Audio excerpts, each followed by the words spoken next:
Régis, firstly, once the dust had settled last Friday night, what was the reaction, the response to last Friday night's game? First of all, it hurts, a defeat like that, that's obvious. I think it was a reminder and a warning about how demanding this league is. Even if we start reasonably well, the first 15 minutes,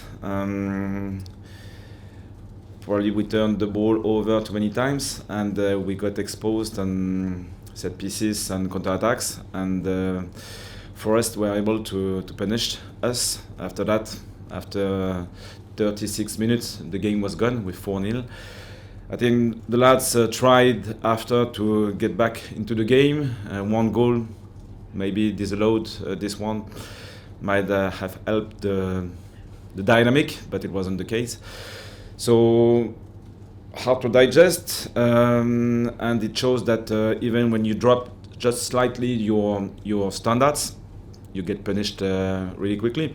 At the same time, I want to keep the perspective because this group has delivered fantastic journey over the last 2 years and got promoted last season, reached 46 points at this stage, beat Newcastle twice, and we are in the Premier League with a newly promoted side, and I repeat, just a bit less punch. It's hard to digest, but this is the most most competitive environment in football, so we have to accept it at the same time, even if it's hard. There's a fine line, isn't there, between overanalyzing what happened and moving on. Do you think you found that balance this week? Yeah, we had a long week to do that, and the review was important because it was about collective narrative. We missed something in the game. We got exposed in different areas, but it was also about individuals, because we all have a responsibility, the players for sure, but coaching staff and so on. I repeat, it's really demanding, and we have to push forward because if it's not the case, it's hard. How debilitating was the virus the week before? I mean, I'm not necessarily saying it played a part on Friday night, but there is I suppose, a school of thought that so many players were ill at Aston Villa that it may have had a sort of an effect that week. Yeah, it's part of the process, but it can't be an excuse. We had different problems this year, the AFCON, and I think we managed this period properly. Probably we got many injuries after the AFCON. We had to turn the screw together as well. So yes, but it's possible. But I don't think that we are looking for excuses. It is what it is, and in this context, we didn't play well enough to be competitive.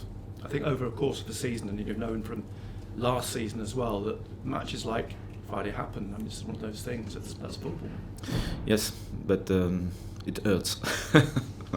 You did touch on Wolves last week before the Forest game, pointing out that even though they're relegated, they still pose a threat, and I think that was probably proved in their game against Tottenham last weekend. Although they lost, they were very dogged, and Tottenham had to work very, very hard, even though they're struggling as well to break them down. So I guess you know what to expect. Yeah, absolutely. They have had a difficult season, it's obvious, especially away from home, because they got good results recently at home. Arsenal, Villa, Liverpool, even against Tottenham, the game was tight. So they know now that what will be the next challenge, and they try to generate momentum, good vibes for the next season, and it's still important to finish properly. So they play with mental freedom, that's obvious, and they are still dangerous, it's clear, well organized with good players. This is the Premier League, so you can have a difficult season, but you still have quality. And in terms of personnel, you were hoping that Nielsen and Bertrand could be available this weekend?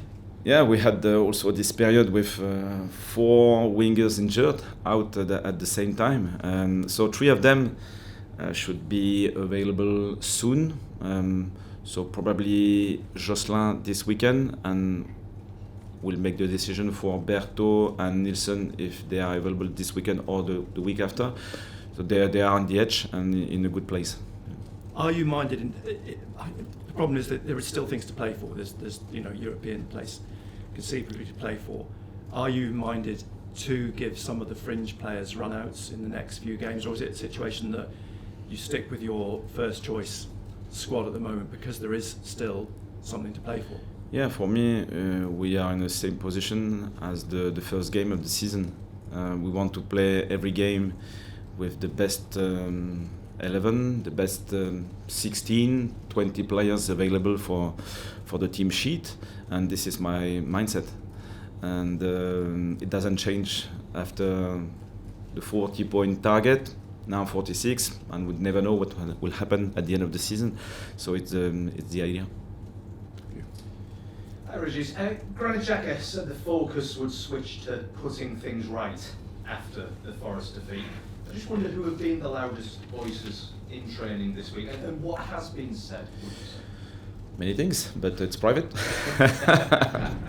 No, the energy was good this week, and I repeat, we were not in a position looking for excuses. It was really clear, and I appreciated the review, for example. That happened, and we want to understand about the collective narrative, what we have to improve, knowing that you might face different problems for one game, but face another problem against the next opponent. But it's still about our culture, and it's about our standards individually as well. And when you drop a bit, that's not enough. So the conversations went well, and they were honest, I think, and they want to bounce back. You talk about the kind of standard slipping defensively recently. I mean, 9 goals conceded in 2 games. How concerning is that? And how much work, especially you referenced set pieces before, how much work has been done on set pieces?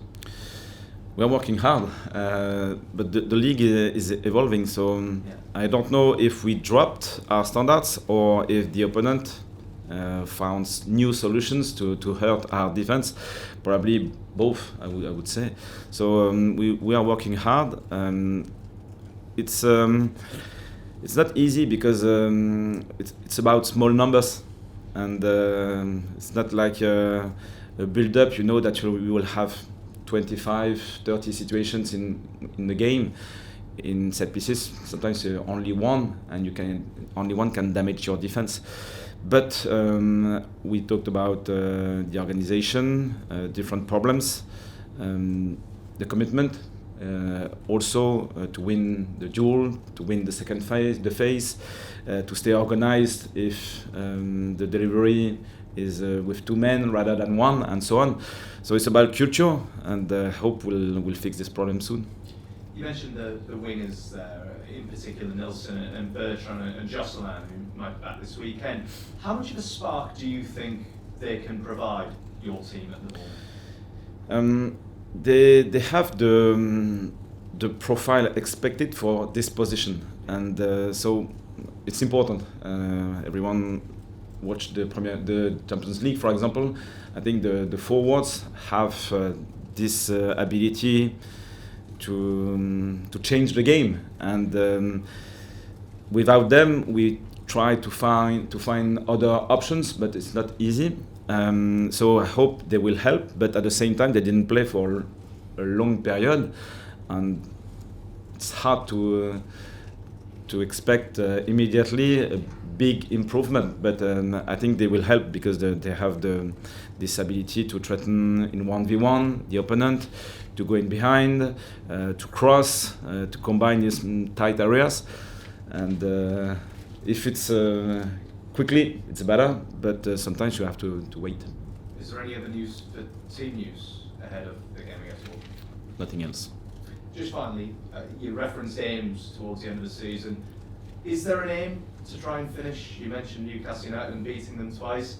Is there an aim being talked about finishing above Newcastle United? How much would that mean to you and the players, would you say? It's hard to say because every game is different, so I want just to focus on the next challenge. It's important to react, it's important to bounce back, to show different behaviors, different consistency as well as a team, and we'll see, because the opponent, we can't control the opponent, and it's still unpredictable, and the game is going in different ways. So I expect mostly different behavior of the squad, and we'll see. Thanks. Yeah. Hi Régis, regardless of what happens from now, this has been a successful season for Sunderland. But a successful season could be an extraordinary season if you can finish in Europe. How much of a motivation is finishing in a European place for you and your team? It's hard to say, because I think the players are always ambitious. We are ambitious, but at the same time, it's important to stay humble. If you start dreaming, maybe you can drift a bit about the standards, and it's just enough to be on the pitch and we'll beat Forest, for example. I don't know if we had these ideas in our mind, but you understand the process. So for us, probably the lesson from the previous games, we played against Villa, semi-final in Europa League, then Forest, semi-final in the Europa League, and we conceded 9 goals and 0 points. So that means something about our level at the minute. It doesn't mean that it was the level for the rest of the season, but it is what it is, and we have to stay humble. So the next challenge is to win, to be competitive. If we can win, we'll have 3 more points, and we'll see on the table what that means. And after that, we'll have another game, tough, and so on. But I guess the important thing is you don't want this season to just fizzle out after, setting such high standards. Do the players still have that drive as well, that not to just settle for what you have now? Yeah, I think so, because I think their reaction was positive. They are alive. It's really clear. Sometimes we can feel the end of the season during training sessions, the energy. They might be exhausted at a long season, especially the first one in the Premier League, and we still have a really young squad. But I don't think it's the case. So I hope we'll have a strong reaction soon.